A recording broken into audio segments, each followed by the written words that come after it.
Hi guys, Olive here today to bring you the next installment in my ongoing series of videos all about the 90s PBS Kids TV show, Wishbone. In case you've never been lucky enough to see an episode of Wishbone, I will tell you that it was a half-hour television program directed at children, and every single episode was split between two different storylines. So half of the episode was focused on a literary adaptation, an adaptation of a work within the literary canon.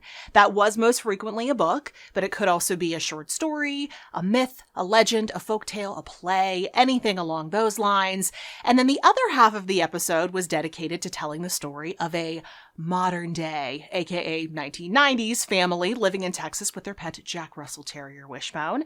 And whatever was going on with them in their storyline always tied back to the themes found within the literary adaptation. In this series of videos I do here on my channel, I look at one episode of Wishbone per video and I compare it to the work that they chose to take on in that episode. I look to see what similarities and differences there are between them. Did the writers change anything? Did they leave things the same? Why did they maybe make some of those choices? Did they capture the essence of the work? Did they really get at the heart of what it was all about? Did they highlight any kind of moral message from that episode to communicate to the young audience at home? And most importantly of all, did they do a good job making it a fun and engaging episode? In today's video, we will be looking at a late season 1 episode of Wishbone that adapts Stephen Crane's historical novel, The Red Badge of Courage. That episode is titled The Terrified Terrier. Let's take a look. What's the story, Wishbone? What's the story, Wishbone? What's this you're dreaming of? At the start of this episode, Joe is shooting hoops with his friend Robin when he sees a freshman varsity basketball player and his friends walking by. Joe impresses them with his jump shot and they invite him to play 2-on-2 with them. But that requires that he leaves not only his friend Robin, but also Wishbone behind. Joe, rushing off in such a hurry, leads Wishbone to introduce the American Civil War novel, The Red Badge of Courage, in which a young Henry Fleming, played by Wishbone, of course, enlists in the Union Army with big dreams of glory and proving himself to be the grown man he is in his mind. On his way out the door, his mother warns him not to get ahead of himself and to worry most about coming home alive. When Joe comes home from his game with the guys, he strikes Wishbone as being different somehow. He spends so much time preening in the mirror and cutting the sleeves off his t-shirts to turn them into muscle tees that he refuses to take phone calls from his two very best friends, Sam and David. But when his new high schooler basketball friends call, asking for JT, which apparently Joe is going by now, that phone call he'll make time for. Henry Fleming is keeping new company in the novel adaptation too. In his new army camp, word spreads that they'll be marching out to fight a battle in the morning, and a fellow soldier named Wilson is all hyped up to fight some rebels. But when Henry admits to being a little afraid, Wilson accuses him of being yellow or cowardly. But when Henry's friend Jim speaks with him after, he admits that everyone there is frightened, even Wilson, whether they want to admit it or not. The next morning, Henry witnesses horrific scenes in battle, which scare him so much that he eventually flees, deserting his company. When he comes across a squirrel in the forest, he comforts himself that he's not a coward, just like that squirrel isn't for following its survival instinct to hide in a tree. Joe's company begins dominating his time. Sam and David call, Robin shows up, but Joe is too busy with his new basketball friends to hang with any of them. He even goes out to get pizza with the guys that night, doing nothing when his new friends start blatantly bullying his old friends, Sam and David, at the pizza parlor. Henry Fleming didn't forget his old friends. He turns around, trying to make his way back to his men, when a group rushes past him. He tries to get one man's attention, wanting details of what is happening, but to make an escape, the man hits him with the butt of his gun. Wilson finds Henry later and carries him to safety, assuming that Henry had been injured in battle. Later on, Wilson tells Henry that their friend Jim died in battle that day. Wilson seems a lot different than he did the day before. All the fighting and the death he witnessed quickly humbled him. Something similar is going on with Joe. The next time we see him hanging with the big guys, we see that he's not doing much playing, unless playing Waterboy counts. He's bored out of his mind. So when he sees Sam and David, he races to catch up with them. But I don't think he was successful, because later that night, he seeks his mom's counsel, saying that he wishes he had never even met those older kids, and that he doesn't know how he's going to find the courage to apologize to Sam and David. The next day, Henry faces his fears, leading a charge and fighting bravely alongside Wilson. He writes a letter back to his mother, telling her she was right about fighting in the war, but that he hopes to see her again one day. Joe is writing his own letter back in Texas. We see that he's already made good with Robin. They're back to playing basketball on Saturdays. But then he buys Sam and David a pizza and writes his apologies on the inside, sharing it with them after they agree to forgive him. So let's talk about this episode, starting with a few words of appreciation for the care they took in choreographing these very real-feeling Civil War battles. Throughout this project, I have yet to come up against an episode of Wishbone that feels lazy in terms of production. They do tend to go all out. But this one in particular, you can feel the work they put into this to make it seem realistic.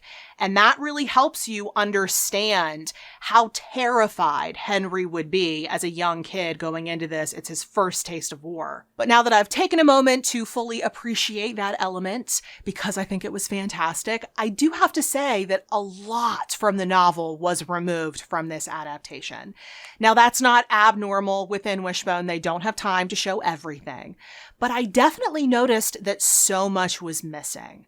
All of Henry's internal struggles that he faces after fleeing, after deserting his company, all of those are watered down to just that scene with the squirrel, which I think was really important to show. I'm glad that was there at least, but there's a lot more than that in the novel. And then after that, he goes on this kind of emotional roller coaster ride. First convincing himself that the desertion never happened, then getting overly confident going into his next battle. There are really high highs, really low lows, and we don't get to experience any of those. A lot of Henry's interactions with the character of Wilson are removed, most notably that yellow envelope that Wilson gives to Henry for safekeeping. That was removed entirely, which did bum me out a little bit. But what wasn't removed from this adaptation was all of the violence. Going into this episode, I actually had wondered how much are they going to show, this being a kid's show and all, but they did not hold back. They show people getting shot. It's fake, of course, but it's highly realistic looking. They show explosions. They show Henry getting brained by the butt of a gun. I mean, this show does not have a tendency of toning things down. Once again, they showed a head of cabbage in a guillotine once. I'm still not over it. But man, they did not hold back with this one. And you know what? I respect it.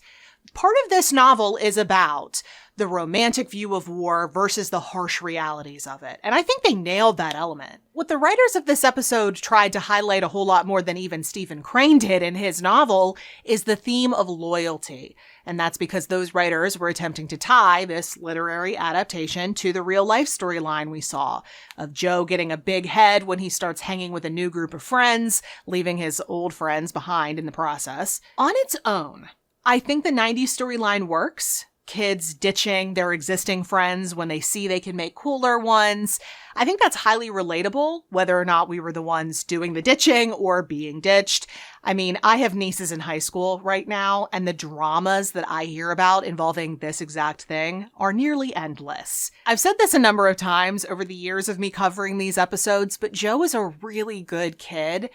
But it is believable to me that he would get caught up in something like this, especially if it involves basketball.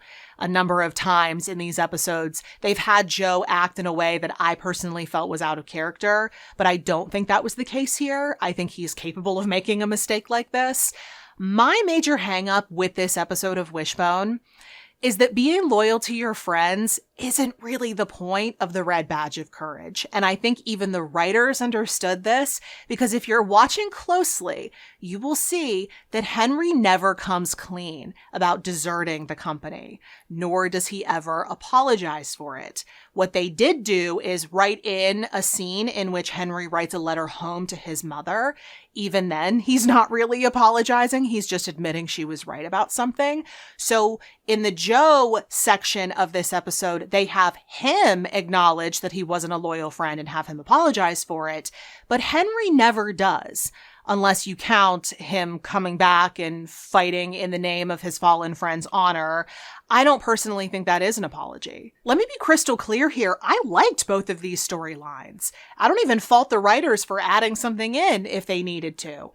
My main thing is that I just didn't feel that these two storylines completely clicked. And that did not ruin this episode for me by any means. I mean, visually alone, this episode is stunning. Not to mention some fantastic acting done by the actor who plays Wilson. He alone is reason enough to watch this episode. It's just that the disconnect between those two stories got a little bit of a head tilt from me. Like, okay. I do think this was a book that they needed to cover for Wishbone. This being an American kids TV show, a lot of us as American kids will read at least snippets from the Red Badge of Courage as we're discussing the American Civil War. So I think it was very important that they included it. And they did more or less faithfully represented in this episode. I think they did give you a sense of what you can expect if you go on to read the whole thing, which once again, I think is the major point of this show. And then that real life storyline, I think it was an important one for kids to see. It's highly relatable. It's something that even kids today would be able to relate to. And I think loyalty is a very important thing to teach to kids. So I liked the real life storyline, even if it wasn't a perfect match to the literary adaptation. So overall, I would give this episode high marks, just not a perfect score. But those were my thoughts on this episode of Wishbone. If you have any of your own, I would love to hear those in the comment section below. And if you are looking for more of these What's the Story Wishbone videos that I do, I did make a playlist that contains all the ones I've done up to this point. Will contain all the rest of them because I plan on covering all of them. I've been doing this for a very long time, so I am quickly closing in on the end of this project. So if you're looking for a specific episode, there's a high likelihood I've already talked about it. Or if you just want to start from the very beginning, I will link that playlist for you in the description box below and up in the cards. Thank you so much for watching. I hope you're having a wonderful day, and I'll see you in the next video. Bye.